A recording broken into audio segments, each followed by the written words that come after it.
রাজস্ব আদায়ে প্রতি 100 টাকা আদায়ে জাতীয় রাজস্ব বোর্ডের পরিচালন ব্যয় মাত্র 21 পয়সা। এই 21 পয়সা আসলে কি কারণে, সেটা আমরা আমাদের লজিস্টিক সাপোর্ট এবং ইনফ্রাস্ট্রাকচারে আমাদের যে সুবিধা অপ্রতুল তারই প্রমাণ রাখে।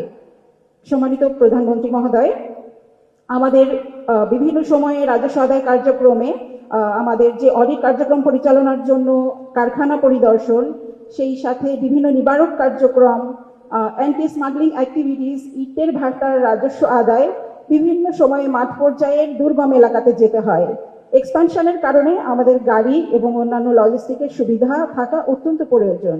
জাতীয় রাজস্ব আহরণে ত্বরান্বিত করতে আমাদের এই লজিস্টিক এবং ইনফ্রাস্ট্রাকচার সুবিধা নিশ্চিতকরণে সংশ্লিষ্ট সকলের সহযোগিতা একান্তভাবে কাম্য। যানবাহন সুবিধার পাশাপাশি আরো একটা যে বিষয় বলতে হয় যে আমাদের মাঠ পর্যায়ের ম্যাক্সিমাম অফিসগুলোই পরিচালিত হচ্ছে ভাড়া বাড়ি এবং বিভিন্ন ধরনের ইনফ্রাস্ট্রাকচার কম নিয়ে। এই সময়ে দেখা যায় যে আমাদের কার্যক্রম যেগুলো সেন্সিটিভ কিংবা আমাদের যে সকল ফাইল ক্লাসিফাইড ডকুমেন্টস অথবা ক্লাসিফাইড ইনফরমেশনগুলো বহন করছে, সেগুলোর কিছুটা সেন্সিটিভ ইস্যুসগুলো আমরা ডিল করি। এই ক্ষেত্রে বলা যায় যে যদি আমাদের স্থায়ী অফিস ভবন নির্মাণের জন্য মাঠ পর্যায়ে সুবিধা যেগুলো আছে, যেরকম জমি অধিগ্রহণের যে সময় বেশি লাগে, সেই সমস্ত কার্যক্রম ফ্যাসিলিটেশনের মাধ্যমে রাজস্ব আদায়ের কার্যক্রমকে ত্বরান্বিত করা যেতে পারে। কাস্টমস বিভাগের কার্যক্রমে ত্বরান্বিতকরণের ক্ষেত্রে বলা যেতে পারে ট্রেড ফ্যাসিলিটেশন এবং একই সাথে প্যাসেঞ্জার মুভমেন্ট ফ্যাসিলিটেশনের জন্য কাস্টমস মডার্নাইজেশনের ক্ষেত্রে স্ক্যানার ক্রয় এবং নন ইন্ট্রুসিভ ইন্সপেকশন ইনস্ট্রুমেন্টস যেমন মোবাইল ভ্যান স্ক্যানার, প্যালেট এবং পার্সেল স্ক্যানার এগুলো ক্রয়ের ক্ষেত্রে সংশ্লিষ্ট অথরিটি যথাযথ বাজেট বরাদ্দ দিয়ে রাজস্ব প্রশাসনের কার্যক্রমকে আরো ত্বরান্বিত করতে পারে। মাননীয় প্রধানমন্ত্রী, জাতীয় রাজস্ব বোর্ডের মাঠ পর্যায়ে কাজ করার এই সময়কালে দেখেছি যে জাতীয় রাজস্ব বোর্ডের কর্মকর্তাগণের আমাদের সাধারণ জনগণের কাছে যে অ্যাকসেপ্টেন্স লেভেল, সেটা কিছু চ্যালেঞ্জিং সবসময় আমাদের জন্য আমরা ফেস করে থাকি। আসলে এটা হয় যে আমরা খেয়াল করেছি আমাদের সারা বছর ব্যাপী যে কার্যক্রম, সেই কার্যক্রম সাধারণ মানুষের কাছে তুলে ধরা আর আমাদের এই কার্যক্রম আমরা তাদের কাছে কিভাবে প্রেজেন্ট করব, সেইখানে যেন একটা গ্যাপ সবসময় রয়ে যায়। তো জাতীয় রাজস্ব বোর্ডের কর্মকর্তাগণের যেমন উচিত এই গ্যাপ কমানোর চেষ্টা করা, সেই একই সাথে সরকারের অন্যান্য প্রশাসনিক সংস্থারও জাতীয় রাজস্ব বোর্ডের সারা বছর ব্যাপী যে পারফরমেন্স তা সাধারণ জনগণের কাছে তুলে ধরার প্রচেষ্টা আমরা আশা করি। মাননীয় প্রধানমন্ত্রী, সব শেষে যেটা বলতে চাই সেটা হলো এই রাজস্ব সম্মেলন প্রতি বছর হলে রাজস্ব প্রশাসনে কর্মরত সকল কর্মকর্তা কর্মচারীর মধ্যে যে কর্মোদ্দীপনা এবং কর্মচাঞ্চল্য তৈরি হবে, তা রাজস্ব আদায়ে গুরুত্বপূর্ণ ভূমিকা রাখবে। ধন্যবাদ মাননীয় প্রধানমন্ত্রী। ধন্যবাদ আপনার বক্তব্যের জন্য।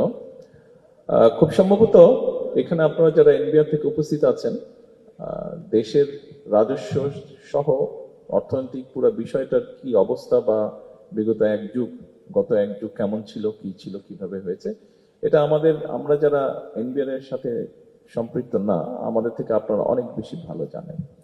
আপনি আপনাদের ডিপার্টমেন্টের কিছু ফ্যাসিলিটির কথা বলেছেন, অবশ্যই সেটা প্রয়োজন আছে, সেই জিনিসটা অবশ্যই প্রয়োজন আছে, কারণ আপনার এফিসিয়েন্সি বাড়াতে হলে তো আপনার সাপোর্টিং কতগুলো বিষয় প্রয়োজন আছে।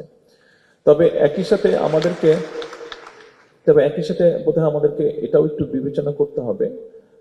আপনারা নিশ্চয়ই দেখেছেন যে প্রয়োজন ছাড়া যেখানে যেখানে প্রয়োজন নেই খরচ হচ্ছে, সেখান থেকে পাবলিক এক্সপেন্ডিচার আমরা কমানোর চেষ্টা করছি। তবে অবশ্যই যেখানে প্রয়োজন আছে সেখানে তো অবশ্যই অর্থ ব্যয় করা, যেখানে যে ফ্যাসিলিটি বা যে ইনফ্রাস্ট্রাকচার দরকার সেটা আমরা অবশ্যই করবো, যে সাপোর্টটা দরকার। তবে যেহেতু এই সকল কিছুই হবে ট্যাক্স পেয়ারের পয়সা দিয়ে, এবং এটার ট্যাক্স পেয়ারের কাছ থেকে তার যেটা প্রযোজ্য ট্যাক্স যেটা সে সরকারকে রাষ্ট্রকে দেবে, এটাকে সুন্দর করে তার কাছ থেকে আদায় করে নিয়ে আসার দায়িত্বটা তো আপনাদেরকেই পালন করতে হবে।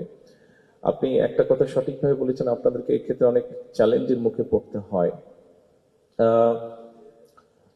যেহেতু এটা ডিসকাশন, আজকের এই অনুষ্ঠানটি এরকম, সেই জন্য আমি মনে করি যে এরকম অনেক কিছুর আমাদের একটা অনেক জায়গায় অনেকভাবে অনেক পারসেপশন তৈরি হয়েছে, যেটার জন্য আমরা অনেকেই হয়তো দায়ী নয়, রং কতগুলো পারসেপশন তৈরি হয়েছে, সেটাই হচ্ছে আমাদের চ্যালেঞ্জ।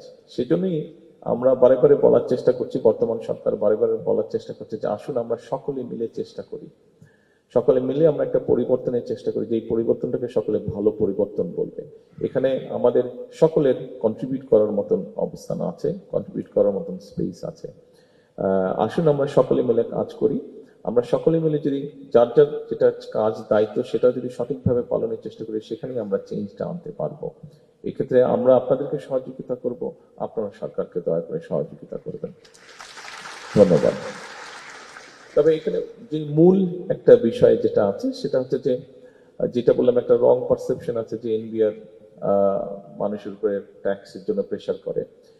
এটা যেভাবেই হোক একটা ভুল ভ্রান্ত ধারণা আছে। এখানে প্রত্যেকে এগিয়ে আসতে হবে, যারা ট্যাক্স দিবেন ওনাদেরকেও যেরকম সহযোগিতা করতে হবে, ওনাদের উপরে যাতে ট্যাক্স পেয়ার যারা তাদের উপরে যাতে কোনো রকম প্রেশার না হয়, কিন্তু একই সাথে ওনারা অনুপ্রাণিত হয়, মানুষ যাতে অনুপ্রাণিত হয় যে ঠিক আছে আমার ট্যাক্সটা দিতে হবে, আমার ট্যাক্সটা দিলে আমরা স্বাস্থ্য সেবা পাবো, ট্যাক্সটা দিলে আমাদের সন্তানরা এডুকেশনের সুবিধা পাবে, ট্যাক্সটা দিলে আরো সোশ্যাল বেনিফিট, অর্থাৎ মানুষের জন্য সরকার বা রাষ্ট্র বিভিন্ন ভালো কাজের উদ্যোগ গ্রহণ করবে।